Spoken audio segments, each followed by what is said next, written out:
Guerrilla Cambridge is no more. What does this mean? I will tell you why it's bad news for the PlayStation VR and the future of Killzone in this video. Let me know what you think in the comments down below and don't forget to hit that like button. The creators of Killzone Mercenary and the recently released RIGS, and of course known for the medieval franchise, is closing down as part of the Sony EU restructure program. My thoughts of course go out to those affected. Sony sadly didn't see a reason to keep this super talented Vita and PSVR developer around, and this worries me. I mean, you could say, yeah, RIGS didn't sell well on PlayStation VR. It wasn't in the top 10 of PSVR game sales on the PlayStation Network for 3 months, but is that a surprise? No. I mean, it launched as a full price game alongside a ton of other PSVR games in the launch lineup. And how many PSVR units are sold right now? Well, we still don't have any hard numbers, but maybe around the 600,000 or something like that. So maybe if 10% buys this multiplayer Mac game, then you only have 60,000 copies sold. Yeah, that's not a lot of course. I think Sony already saw this coming. They already knew that they were going to shut down Guerrilla Cambridge after they released RIGS. They already had expectations of the sales of RIGS and just wanted a great core game at the PSVR launch. After that, well, they decided that it was enough. They decided to close a talented studio that gained a lot of knowledge about VR games and handheld titles, and that brings me to another point. It really looks like Sony doesn't want to invest in another PSVR AAA first party game.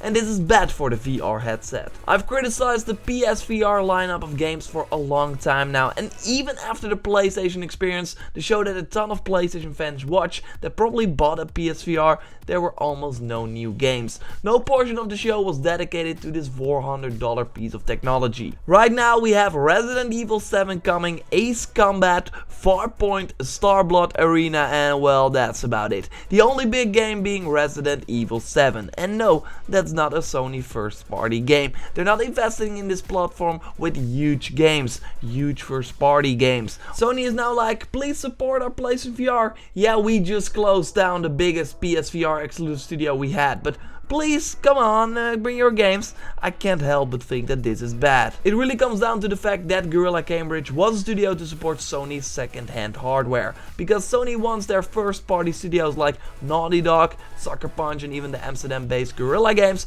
to focus on their bread and butter, the PS4 or just the mainline console. Why didn't Naughty Dog make an Uncharted game for the PlayStation Vita? Because Sony wants them to focus on the PS3 and now PS4. Sony Band then instead made Uncharted Golden Abyss, while Naughty Dog was making Uncharted 3 and The Last of Us for the PS3. What's interesting though is that the guys behind Golden Abyss are now making Days Gone. Sony Band proved themselves with games for the handheld. They also made the excellent Resistance Retribution, so now they can finally move on to the big boy.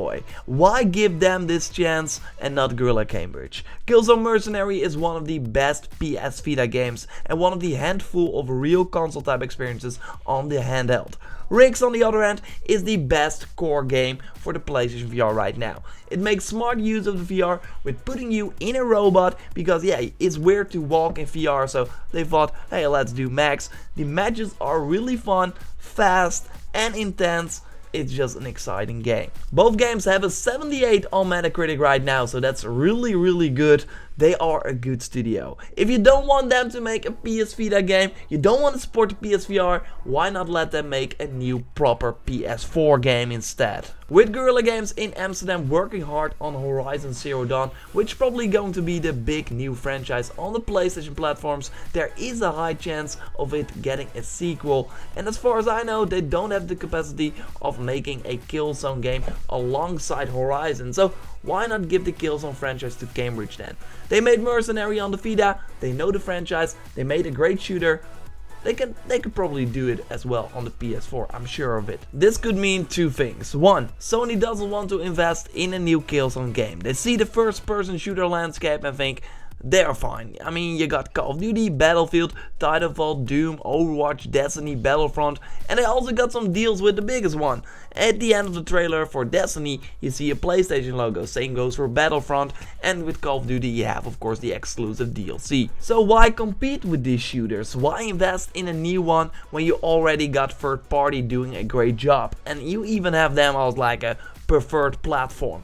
Why make people want to play the Killzone multiplayer when people can already play the way more popular and yeah, maybe even better, Call of Duty and Battlefield multiplayer. The other thing is that Guerrilla Games in Amsterdam could already be working on a new Killzone game. There are 270 people working at Guerrilla Games, so it could be that a small team is doing some Killzone stuff right now while the other ones finish off Horizon. I mean, they said that they want to get back to the Killzone franchise eventually.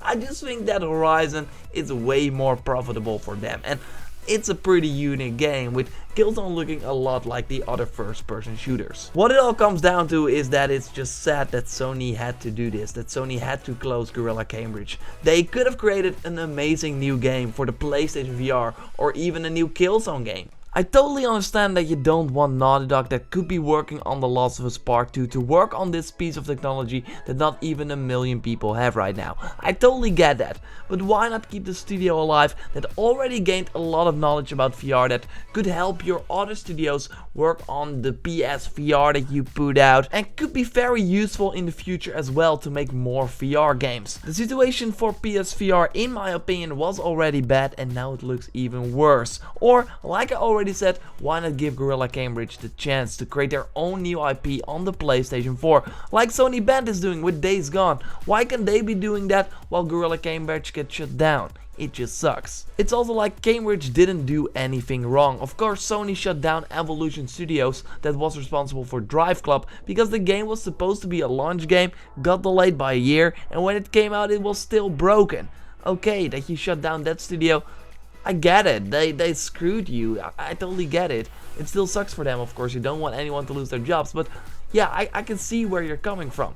With Guerrilla Cambridge, they gave you an amazing shooter on the Vita and a great core game on the PSVR. They didn't fuck anything up.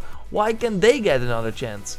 I understand that the business is hard, but this is just a sad decision. What do you think about the Guerrilla Cambridge situation? Let me know in the comments down below. Like the video if you did, subscribe for more gaming content, and I will speak to you next time.